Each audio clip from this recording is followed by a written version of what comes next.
Good morning everyone, সবাই কেমন আছো? আশা করি খুব ভালো আছো। আমিও খুব ভালো আছি। আমি পূজা, চলে এসেছি একটা নতুন ভিডিওতে। আর আমার ভিডিওতে সবাইকে জানাই অনেক ভালোবাসা। আগের দিনের ভিডিওতে আমি তোমাদের সাথে শেয়ার করেছি আমাদের নর্থ সিকিম ঘুরতে আসার প্রথম দিনের জার্নি। আর আজকে আমাদের পাহাড়ে প্রথম সকাল, তাই সুন্দর একটা পাহাড়ি সকাল দিয়েই আমাদের আজকের ব্লগটা আমি শুরু করছি। এখন আমরা আছি গ্যাংটকে, আর আজকে আমরা গ্যাংটক থেকে বেরিয়ে যাব লাচেনের উদ্দেশ্যে। গুড মর্নিং, ঘুম থেকে উঠে পড়েছি। এখন ঘড়িতে প্রায় 1টা বাজছে।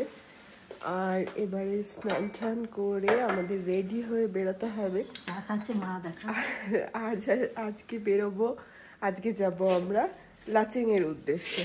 তো দেখাই তোমাদেরকে একবার ভিউটা, দেখো অসাধারণ আমার রুমের থেকে ভিউটা, মানে সকালবেলা এটা দেখেই মনটা ভালো হয়ে যাওয়ার মতো একটা ভিউ। দাঁড়াও, পেট তোমাদের দেখায়। মা এখানে দাঁড়িয়ে দাঁড়িয়ে চা খাচ্ছে। মা বলছে আমাকে একটু দেখা, তাই বলছে এই দেখো বন্ধুরা, মা দাঁড়িয়ে চা খাচ্ছে। আর এই যে দাঁড়াও, এটা হলো রুমের থেকে ভিউটা।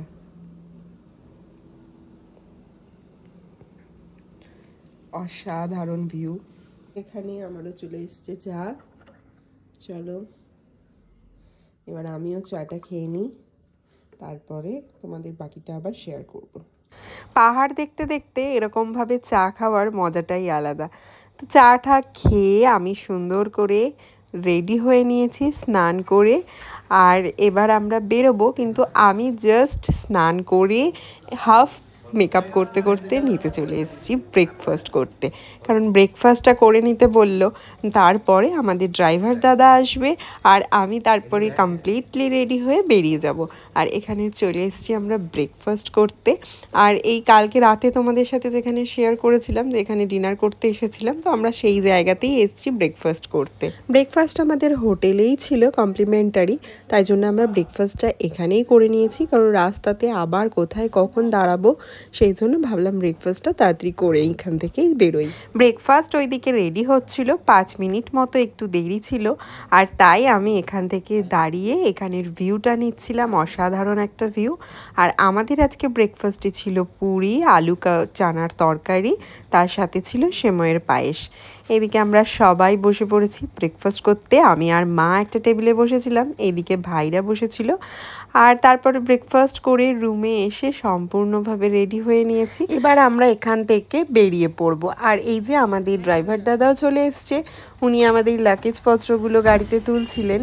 আর এবার আমরা বেরোবো। আর এই যে এটা হলো আমাদের হোটেলটা। কালকে রাতের তোমাদের সাথে শেয়ার করেছিলাম অন্ধকারে, তো দিনের আলোতে একবার দেখিয়ে দিলাম হোটেল সাম্বালা ইন। তোমরাও কিন্তু এখানে এসে থাকতে পারো, ভীষণ সুন্দর এই হোটেলটা। আর ওদের বিহেভিয়ারও ভীষণ ভালো লেগেছে আমার। তো যাই হোক, আমরা এখন বেরিয়ে পড়েছি।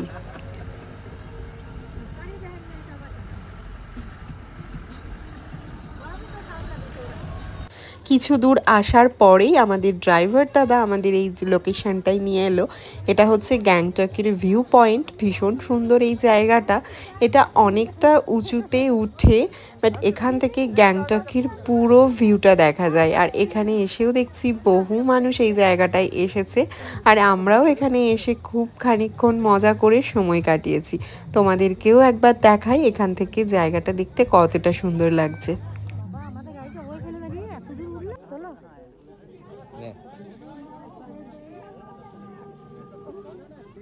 চলো এখান থেকে এবার তাহলে যাওয়া যাক।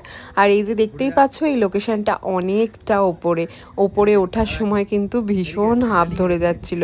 আর শাশুড়ি মা তো উঠতেই পারছিল না, তো মা অনেকটা কষ্ট করে থেমে থেমে দাঁড়িয়ে দাঁড়িয়ে মাকে বললাম যে এসো। তারপরে মা যাই হোক ওপরে উঠেছিল। এটা অনেকটাই ওপরে, ওঠার সময় বেশ আমাদের শ্বাসকষ্ট হচ্ছিল। তো আবার আমরা এখান থেকে চলে যাব। আজকে আমরা যাব 7 সিস্টার ওয়াটারফলস দেখতে। এটা লাচেন যাওয়ার পথেই এই ওয়াটারফলসটা পড়ে, তো এই ওয়াটারফলসটা আমরা আজকে দেখব।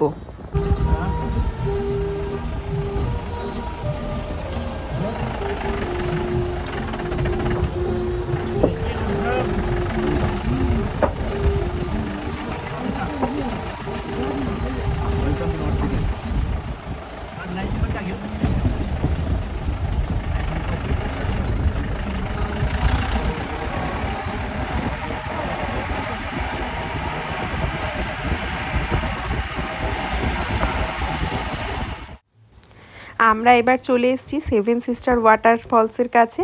আর এই ওয়াটারফলসের এই জায়গাটাও কিন্তু মারাত্মক সুন্দর ছিল। এখানে দাঁড়িয়ে আমরা একটু ছবি তুলে নিয়েছিলাম, আর তোমাদের সাথেও একটু ঘুরিয়ে তোমাদেরকে দেখাচ্ছি লোকেশনটা কতটা সুন্দর। তবে আমি ইউটিউবের ভিডিওতে দেখেছিলাম যে এই ওয়াটারফলসের স্পিডটা আরও বেশি ছিল।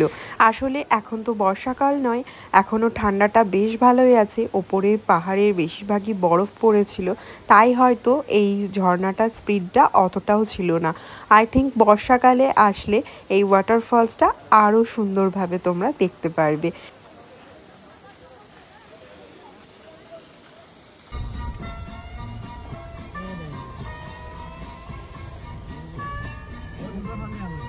কিছু দূর আসার পরে আমরা একটা জায়গায় দাঁড়িয়ে পড়েছি। এখানে আমরা একটু টুকিটাকি খাবো, কারণ সবার খিদে পেয়ে গেছে।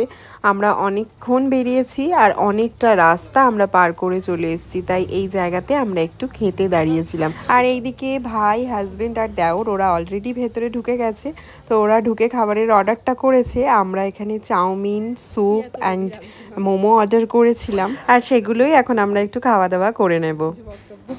না, টাকা পয়সা সব শেষ। এই টাইম পেলে ঘুরতে চলে এসো আর ইনকাম করো। টাকা পয়সাগুলো শেষ করার জন্য ঘুরতে যাই না, ওইটা যখন আপনাদের বেশি টাকা হয়ে যাবে ঘুরতে চলে আসবেন। আর আমরা যেখানে খেলাম ঠিক তার অপোজিটেই ছিল একটা পেট্রোল পাম্প, তাই সেখানেও ড্রাইভার দাদা গাড়ির তেল নিয়ে নিচ্ছিলেন। কারণ ড্রাইভার দাদাই বললেন যে এরপর নাকি আর গিয়ে সেরকম কোনো পেট্রোল পাম্প বা ভালো কোনো খাবার দোকানও আর নেই। তাই উনি আমাদের তখন বললেন যে আমাদের যদি কিছু খাওয়ার থাকে তাহলে এই জায়গায় আমরা যেন একটু দুপুরের খাবারটা খেয়ে নিই। আর খাওয়া দাওয়ার পর উনিও দেখলাম গাড়িতে ফুল ট্যাঙ্কি তেল ভরে নিলেন এবং কিছুটা তেল স্টোর করে নিলেন জারের মধ্যে, যাতে আর রাস্তায় অসুবিধা না হয়। কারণ লাচেন যাওয়ার পথে, বা আমরা লাচেন থেকে কাল যাব গুরদাম্বার লেক, তো সেখানে নাকি আর রাস্তায় সেভাবে কোনো পেট্রোল পাম্প পড়ে না, তাই উনি তেলটাও ভরে নিলেন এখান থেকে।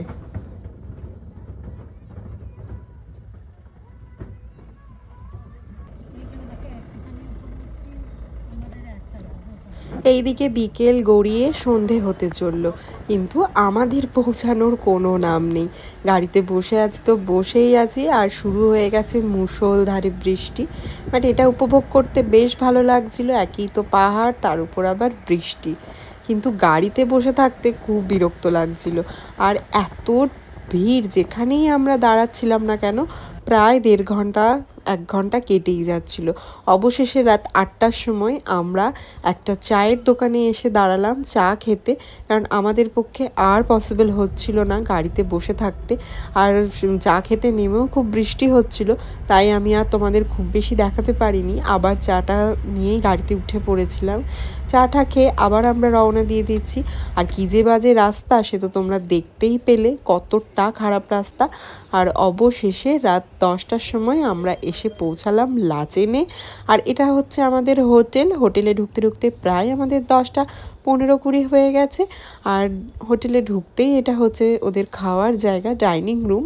আর এবার আমাদেরকে নিয়ে যাওয়া হচ্ছে ওপরে। চলো তাহলে আমরা ওপরে যাই, গিয়ে দেখি। তোমার সোয়েটারটা গাড়িতে ছিল কই?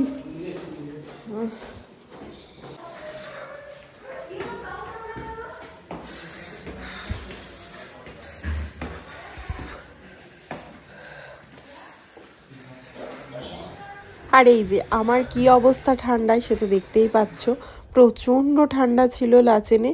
আমরা রুমে চলে এসেছি, আর মা তো এসেই চাদর মাদর ঢাকা দিয়ে বসে পড়েছে, কারণ আর কেউ পারছে না ঠান্ডার চোটে। এদিকে ভাইও দেখছি ঠান্ডায় প্রায় কাবু, কারণ ওকে আমি চট করে ঠান্ডায় কাবু হতে দেখি না, বাট ও কাবু। আর এটা ছিল আমাদের রুমটা। রুমের থেকে এই বাইরের ভিউটা, বৃষ্টি কন্টিনিউ হয়েই চলেছে। আর আমরা যেদিন লাচেনে ছিলাম, মানে আজকে প্রায়ই আজকের টেম্পারেচার ছিল 4 ডিগ্রি মতো, তাই ভীষণ ঠান্ডা, ভীষণ ঠান্ডা। আর আমরা ফ্রেশ হয়ে চলে এসেছি এখানে রাতের ডিনার করতে। তাহলে চলো আজকের মতো ব্লগটা এখানেই শেষ করছি। আবার তোমাদের সাথে দেখা হবে নতুন একটি ব্লগে। ততক্ষণ সবাই ভালো থেকো, সুস্থ থেকো, সাবধানে থেকো। আর আমার ভিডিও যদি তোমাদের ভালো লাগে অবশ্যই আমার চ্যানেলটা সাবস্ক্রাইব করে দিও। টাটা।